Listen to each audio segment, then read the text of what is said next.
नमस्कार दोस्तों, आपका स्वागत है आपके अपने चैनल स्टडी वेल पर।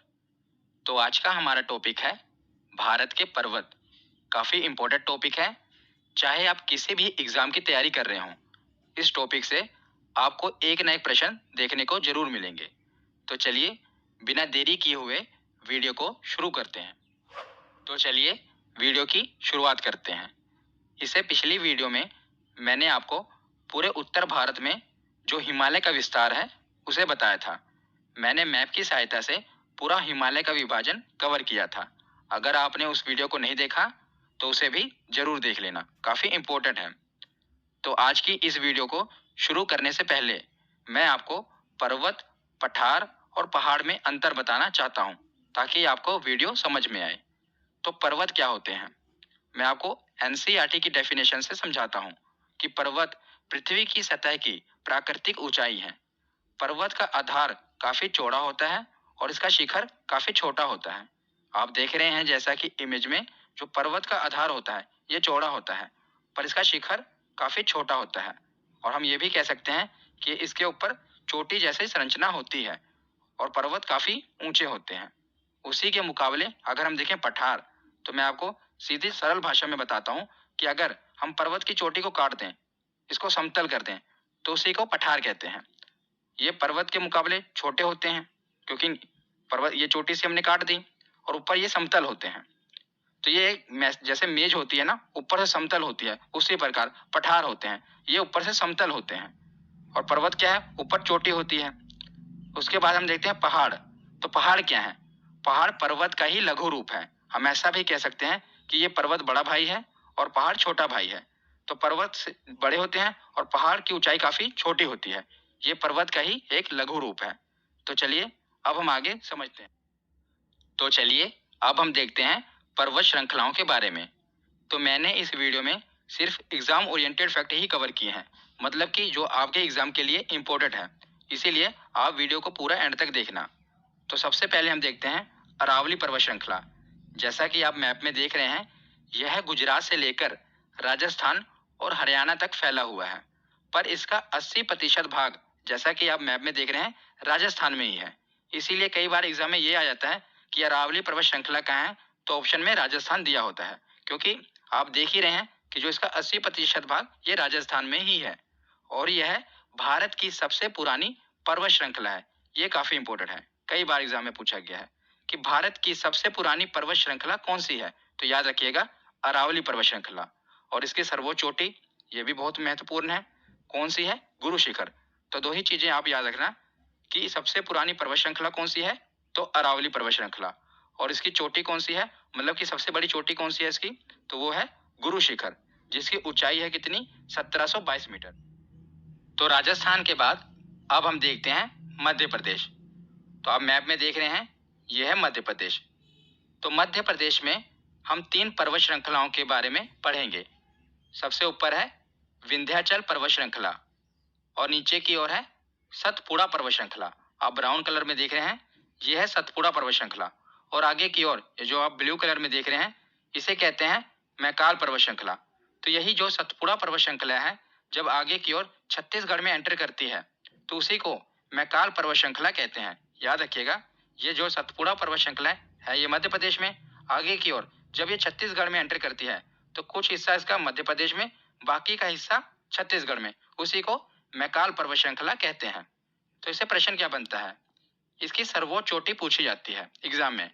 तो सबसे पहले हम देखते हैं सतपुड़ा पर्वत श्रृंखला। सतपुड़ा पर्वत श्रृंखला की सर्वोच्च चोटी कौन सी है, तो याद रखिएगा धूपगढ़। धूपगढ़ सर्वोच्च चोटी है सतपुड़ा पर्वत श्रृंखला की। और इसकी ऊंचाई कितनी होती है, तो इसकी ऊंचाई है लगभग 1350 मीटर। उसके बाद हम देखते हैं मैकाल पर्वत श्रृंखला। मैकाल पर्वत श्रृंखला की सर्वोच्च चोटी है अमरकंटक। वेरी इंपॉर्टेंट, कई बार एग्जाम में पूछी गई है। अमरकंटक किसकी सर्वोच्च चोटी है, तो वो है मैकाल पर्वत श्रृंखला की सर्वोच्च चोटी। और इसकी ऊंचाई है 1036 मीटर। तो यही 2 सर्वोच्च चोटी पूछी जाती है, एक तो सतपुड़ा की, यह है धूपगढ़, और दूसरी पूछी जाती है मैकाल की, ये तो कई बार पूछी गई है, तो यह है अमरकंटक।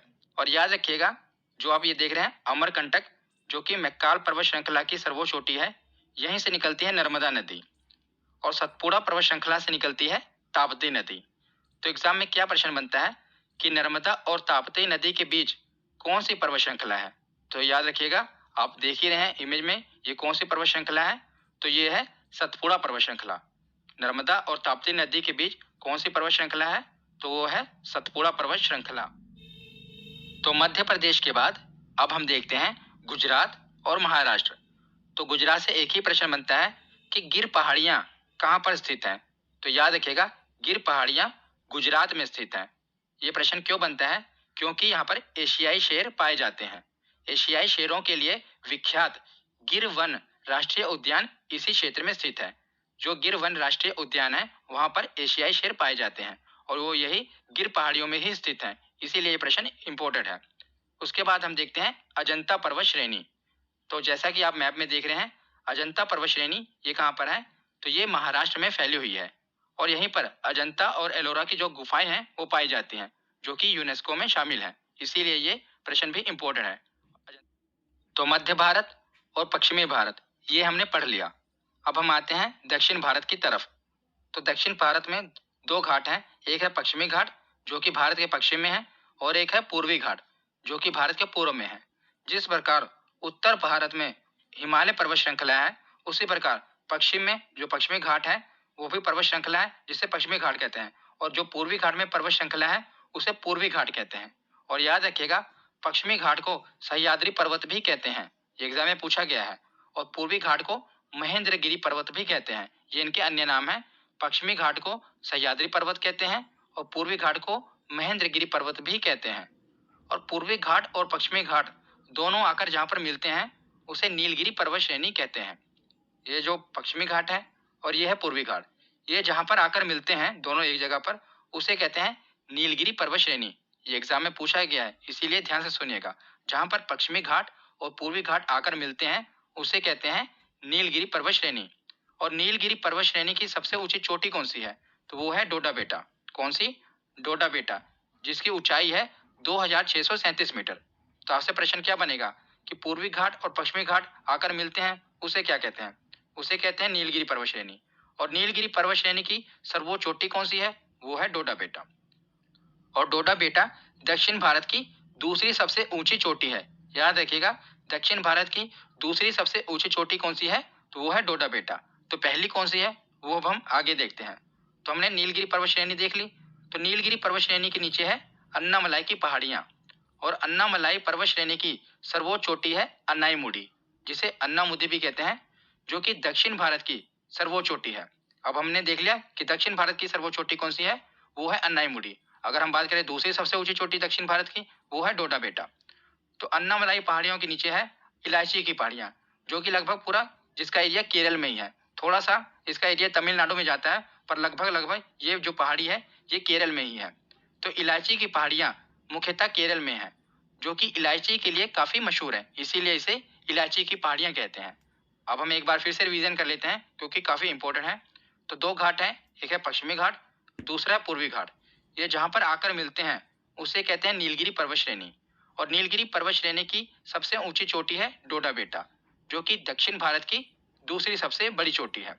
और उसी नीलगिरी पर्वत श्रेणी के नीचे है अन्नामलाई की पहाड़ियां, और अन्नामलाई की पहाड़ी की सर्वोच्च चोटी है अन्नाईमुडी, और अन्नाईमुडी दक्षिण भारत की सर्वोच्च चोटी है। और उसके नीचे है इलायची की पहाड़ियां, जो कि केरल में है।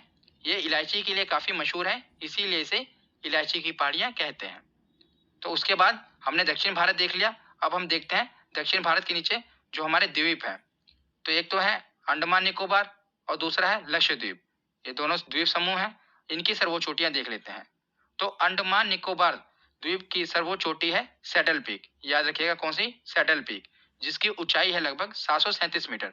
ये नहीं हमसे पूछा जाएगा कि ऊंचाई कितनी है, हमसे यही पूछा जाएगा कि अंडमान निकोबार द्वीप समूह की सर्वोच्च चोटी कौन सी है, तो वो है सैडल पीक। तो अंडमान निकोबार द्वीप समूह के बाद हम देखते हैं लक्षद्वीप समूह। तो लक्षद्वीप समूह की सर्वोच्च चोटी कौन सी है? ये है नारचो। याद रखिएगा कौन सी है? नारचो। तो अंडमान निकोबार द्वीप समूह की सर्वोच्च ऊंची चोटी है सैडल पीक, और लक्षद्वीप समूह की सर्वोच्च चोटी है नारचो। तो हमने द्वीप समूह कवर कर लिया, दक्षिण भारत कवर कर लिया। अब हम आते हैं नॉर्थ ईस्ट की तरफ। ये हम अक्सर भूल जाते हैं नॉर्थ ईस्ट को, पर यहीं से प्रश्न बनते हैं। तो नॉर्थ ईस्ट में ये सर्वोच्च चोटियां नहीं पूछी जाएंगी, इसमें सीधा पहाड़ियां पूछी जाएंगी और पर्वत पूछे जाएंगे कि ये कहाँ पर है। तो सबसे पहले देखते हैं मेघालय।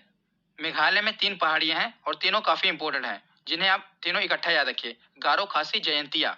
गारो, खासी, जयंतिया, ये तीनों पहाड़ियां कहाँ पर हैं? ये है मेघालय में। कौन कौन सी? गारो, खासी, जयंतिया। गारो, खासी और जयंतिया।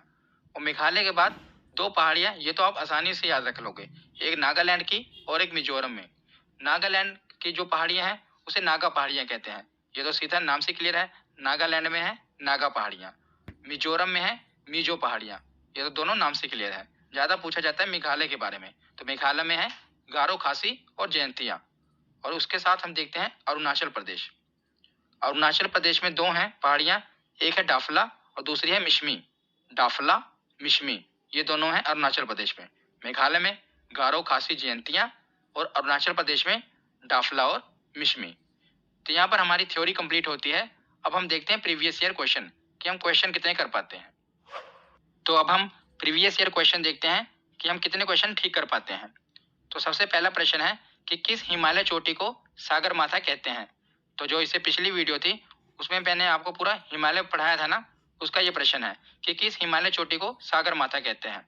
तो याद रखिएगा, माउंट एवरेस्ट को सागर माथा कहते हैं, जो कि हिमालय की सर्वोच्च चोटी है।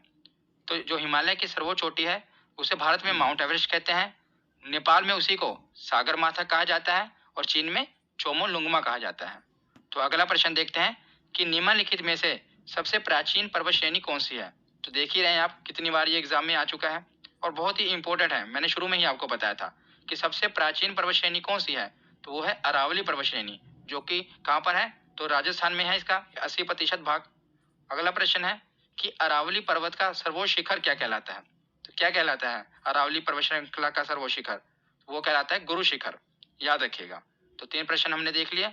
अगला क्वेश्चन देखते हैं कि निम्नलिखित में से किस पर्वतमाला को सह्याद्री के नाम से भी जाना जाता है। तो हमने पीछे पढ़ा था, एक सह्याद्री और दूसरा महेंद्रगिरी, एक सह्याद्री और दूसरा महेंद्रगिरी। तो सह्याद्री कौन सा था? तो पहले सह्याद्री फिर महेंद्रगिरी, मतलब कि पश्चिम। तो पश्चिमी घाट को, इसी को सह्याद्री के नाम से भी जानते हैं। अगला प्रश्न है कि पूर्वी घाट और पश्चिमी घाट पर्वत श्रेणियों का सम्मिलन स्थल है। तो जहां पर पूर्वी घाट और पश्चिमी घाट आकर मिलते हैं उसे हम क्या कहते हैं? तो उसको कहते हैं नीलगिरी पहाड़ी, यानी कि नीलगिरी पर्वत श्रृंखला, जहां पर पूर्वी घाट और पश्चिमी घाट आकर मिलते हैं। अगला प्रश्न है कि निम्नलिखित में से कौन सी दक्षिण भारत की सबसे ऊंची चोटी है। इन्होंने पूछा है कि दक्षिण भारत की सबसे ऊंची चोटी कौन सी है। तो वो है अन्नाईमुड़ी। ये है दक्षिण भारत की सर्वोच्च चोटी। अगर बात करते हैं दक्षिण भारत की दूसरी सबसे ऊंची चोटी, तो वो होती डोडा बेटा। उसके बाद अगला प्रश्न है कि गारो, खासी और जयंतिया ये पहाड़ियां किस राज्य में स्थित हैं। तो तीनों पहाड़ियां मैंने आपको बताया था कि गारो, खासी और जयंतिया कहाँ पर स्थित हैं। ये स्थित है मेघालय में, याद रखिएगा। अगला प्रश्न है कि गिर पहाड़ियां कहाँ पर स्थित है। तो गिर पहाड़ियां कहाँ पर हैं? तो ये गुजरात में ही है। गा से शुरू हो रहा है और गा से ये भी है राज्य भी। गिर पहाड़ियां कहाँ पर हैं? तो गुजरात में। ये गुजरात में है। और गिर पहाड़ियां क्यों फेमस है? क्योंकि यहाँ पर एशियाई शेर पाए जाते हैं। उसके बाद अगला प्रश्न है कि अजंता पहाड़ियां कहाँ पर स्थित है। तो अजंता पहाड़ियां कहाँ पर है? महाराष्ट्र में। अजंता और एलोरा की गुफाएं भी यहीं पर ही हैं। तो उसके बाद अगला क्वेश्चन देखते हैं कि नर्मदा और ताप्ती नदियों के मध्य स्थित है। तो मैंने, अगर आप मध्य प्रदेश का देख रहे हैं, मैंने आपको बताया था नक्शा, ऊपर से नर्मदा नदी बह रही थी, नीचे से ताप्ती नदी बह रही थी और बीच में थी कौन सी पर्वत श्रृंखला थी? तो सतपुड़ा पर्वत श्रृंखला थी ना। ऊपर थी विंध्याचल पर्वत श्रृंखला, उसके नीचे थी नर्मदा नदी, उसके नीचे था सतपुड़ा पर्वत श्रृंखला और सतपुड़ा पर्वत श्रृंखला के नीचे थी ताप्ती नदी। तो नर्मदा नदी और ताप्ती नदी के बीच कौन सी पर्वत श्रृंखला थी? तो वो थी सतपुड़ा पहाड़ियां। तो याद रखिएगा कि नर्मदा और ताप्ती नदियों के मध्य स्थित है सतपुड़ा पहाड़ियां। उसके बाद अगला प्रश्न है कि अंडमान और निकोबार द्वीप समूह में सबसे अधिक ऊंचाई वाली चोटी कौन सी है। तो अंडमान और निकोबार द्वीप समूह की सबसे ऊंचाई चोटी कौन सी है? तो वो है सैडल पीक। अगर यही पूछते हैं कि लक्षद्वीप समूह की सर्वोच्च चोटी कौन सी है, तो वो होती नारचो।